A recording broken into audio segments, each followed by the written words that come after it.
Halo teman-teman, welcome to daily dan juga weekly update untuk Bitcoin dan juga Ethereum ya. Di video kali ini kita akan update lagi ya untuk kedua market tersebut untuk pergerakannya bagaimana dalam satu minggu terakhir. Dan nanti kita akan bahas ya untuk potensi closing dari weekly time frame untuk Bitcoin dan Ethereum itu seperti apa gitu ya. Saya sudah lama ya, agak lama nggak update di market ya karena memang saya ada keperluan di luar juga, nggak bisa ya. Kemarin sudah sempat saya update tapi suaranya kecil, jadi saya putuskan untuk nggak update dulu untuk pergerakan Bitcoin gitu. Jadi kita akan coba langsung bahas untuk potensial close di weekly dulu ya. Yang pertama, kita lihat ya di sini untuk Bitcoin, ya closingnya berpotensi membentuk Marubozu engulfing ya, dan juga dia sudah membreakout dari area candlestick bearish ya di tanggal 1 Juli kemarin. Dan kita bisa lihat ya setelah dia valid membentuk engulfing ya, seperti yang saya sudah infokan bahwa area krusial dari Bitcoin itu sebenarnya ada di sekitar 60.000 ya, 60 sampai 61.000. Once itu di breakout, kita punya potensi untuk langsung naik ya, atau sejauh-jauhnya naik menuju area trendline yang ada di atas ini ya. Dan sepertinya memang Bitcoin langsung ya tampaknya akan mengejar area trendline tersebut untuk kembali di retest yang ketiga kalinya, karena ini sudah retest 1, retest 2, dan ini berpotensi untuk dia retest yang ketiga kalinya. Tapi kita bisa lihat ya teman-teman ya, ketika dia retest dia punya behavior yang cukup berbeda ya dibandingkan kedua sebelumnya ya. Kalau kita lihat di sini dia nggak langsung naik ya, dia butuh sekitar 3 minggu untuk sampai area trendline di atas. Di sini juga butuh 3 minggu untuk sampai di atas. Dan kalau kita lihat ya yang sekarang ya, dia cuma butuh 1 minggu untuk mencapai 3/4 dari area trendline yang ada di atas ini. Dan harapannya di minggu depan kita bisa langsung retest ke atas ini untuk melihat ya reaksinya Bitcoin ketika dia sampai di area trendline atas itu seperti apa. Apakah cenderung korektif ya, ada rejection lagi, ataukah kita nanti akan melihat Bitcoin ini bisa langsung push ke atas ya dengan breakout dari area trendline yang sudah kita gambarkan beberapa bulan yang lalu seperti itu. Itu yang ingin coba saya lihat reaksi dari Bitcoin itu seperti apa. Lalu dari sisi volume ya, kalau saya coba lihat di sini ketika dia coba untuk push naik ke atas sih saya lihat volumenya masih standar ya, belum terlalu yang gimana-gimana. Bahkan secara daily time frame pun kita lihat ketika dia push memang dia sempat untuk naik dari atas rata-rata selama 3 hari ya. Setelah itu kita lihat ya koreksi turun volumenya good ya. Dan kita lihat untuk hari Sabtu Minggu ini volumenya cenderung mengecil ya. Ya itu masih cukup normal karena memang karena 1 minggu kan kita lihat pergerakan dari ETF atau institusi kan sudah libur ya. Jadi memang ini cenderung retail yang memainkan harga dan mereka hanya memaintain harga untuk tidak turun lebih jauh dari harga yang sudah dibuat di hari Jumat kemarin. Itu sih yang bisa saya lihat ya.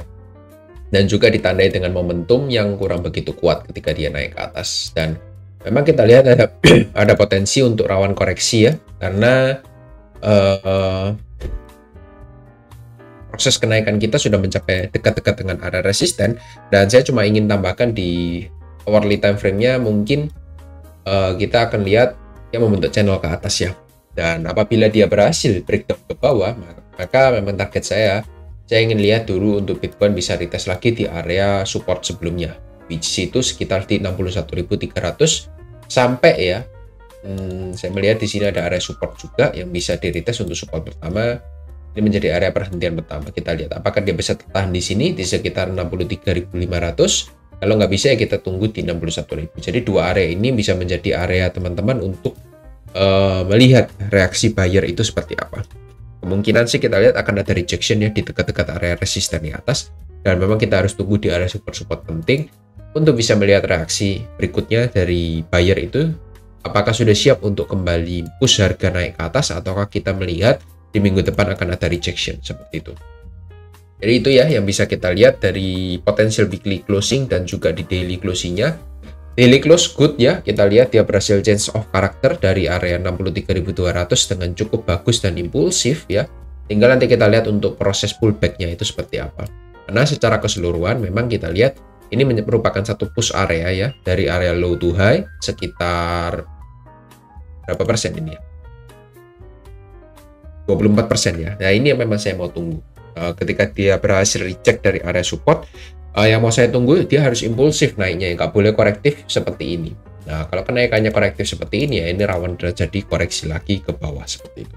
Dan ini sudah satu syarat terpenuhi, tinggal kita tunggu untuk pullback-nya seperti apa. Di sini kan sama ya, ketika dia push impulsif, nah ini pullback-nya kita tunggu. Pullback-nya itu ya korektif, tapi kok nggak ada buyer yang masuk, ya sudah. Kalau nggak ada buyer yang masuk, kita nggak boleh juga untuk buy juga kan, gitu. Kita harus mengikuti dari big player-nya itu seperti apa. Di sini nggak ada big player yang masuk, gitu ya. Kita bisa lihat di sini nggak ada big player yang masuk, bahkan dia cenderung jebol lagi ke bawah untuk breakdown dari area support terakhirnya seperti itu. Jadi ya kita harus pintar-pintar juga wait and see. Seperti itu ya untuk Bitcoin-nya. Lalu kita coba bahas dari Bitcoin dominance dulu. So far Bitcoin dominance juga masih sideways ya, 56, 54 sama, tidak berubah. Ethereum Bitcoin kita lihat dia masih steady ya, di area support, tidak jebol, tapi dia juga tidak breakout dari area trend lainnya, jadi juga masih sama untuk Ethereum Bitcoin. Untuk Ethereum itu sendiri kita bisa lihat di sini setelah dia cukup bertahan dengan baik di area support ya. Kita lihat Ethereum ini berhasil breakout dari area resistennya atau supply-nya yang sudah dijebol kapan hari di area flipping yang lumayan penting menurut saya. Dia sudah breakout dengan impulsif. Volumenya juga oke ya, meskipun tidak sekencang daripada volume di tanggal 20 Mei ya, ketika ETF Ethereum itu sudah di-approve, tapi ya so far so good, kita masih bisa apresiasi karena dia naiknya sekitar 7,3%. Tinggal nanti kita lihat ya pullback-nya juga seperti apa, karena ini sudah mulai korektif untuk kenaikan di minggu-minggu ini. Jadi naiknya sudah mulai korektif dengan candlestick yang sudah mulai capek naiknya. Jadi pullback ini menjadi satu indikasi yang cukup bagus dan positif untuk kita bisa pantau pergerakan dari buyer sebelumnya itu seperti apa ya. Itu untuk daily-nya. Untuk weekly-nya sih so far so good ya, gak ada yang bisa saya ragukan kalau dia mau turun lagi ke bawah, karena juga Marubozu juga untuk kenaikannya, jadi ya bagus juga gitu. Tinggal kita tunggu untuk pullback-nya seperti apa ya. Ada potensi double bottom meskipun bukan di area support, tapi ada potensi membentuk double bottom, atau kalau nggak double bottom lah teman-teman bisa katakan ini sebuah range area ya kalau dia breakout. Nah, ini range, ketika breakout ya dia akan meneruskan kenaikannya dengan impulsif seperti itu. Itu yang bisa saya lihat dari Ethereum.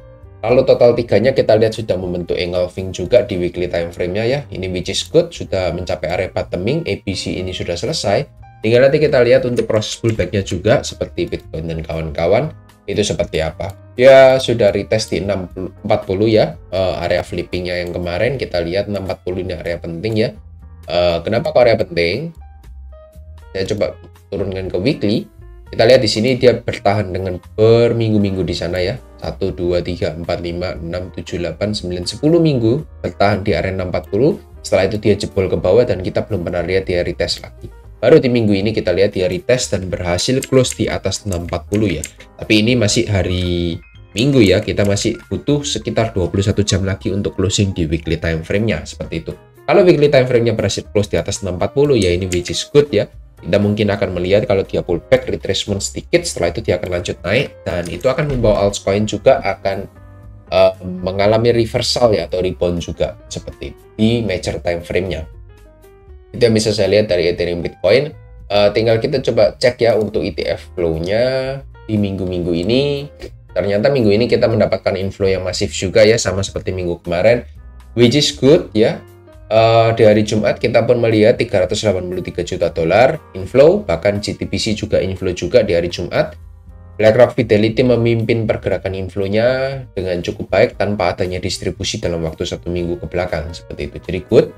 GTBC juga flow-nya kecil ya, dia juga cenderung inflow 2 hari, jadi ya juga bagus juga.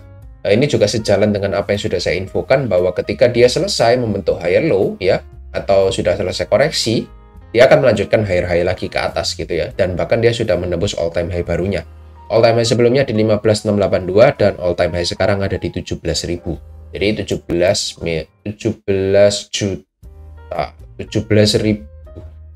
miliar dolar lah ya, kita bisa katakan 17 miliar dolar. Jadi inflow-nya sudah mencapai area 17 miliar dolar, tinggal nanti ya ini all time high-nya sampai mana kita nanti juga bisa pantau gitu ya. Ya kan, karena trennya masih uptrend sekali ya, higher high, higher low, higher high. Ketika dia koreksi ke bawah, sudah saya infokan ini berpotensi cuma membentuk higher low-nya. Setelah itu ya dia naik lagi membentuk all time high.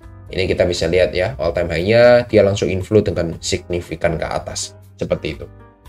Jadi itu aja ya yang bisa saya sampaikan sama teman-teman. Banyak perubahan ya di minggu ini. Kita lihat minggu ini dia naiknya dengan impulsif, jadi banyak hal yang bisa kita bahas. Nanti mungkin kita akan adakan live streamingnya di minggu-minggu ini untuk cryptocurrency. Teman-teman bisa join ya, atau subscribe dulu untuk channel ini, jadi biar nggak ketinggalan. Kita akan bahas ya untuk pergerakan Bitcoin, Ethereum, dan potensi-potensi di altcoin-nya juga tentunya, seperti itu. Jadi itu aja ya yang bisa saya sampaikan untuk hari ini. Thank you semua, dan see you on next video. Bye-bye.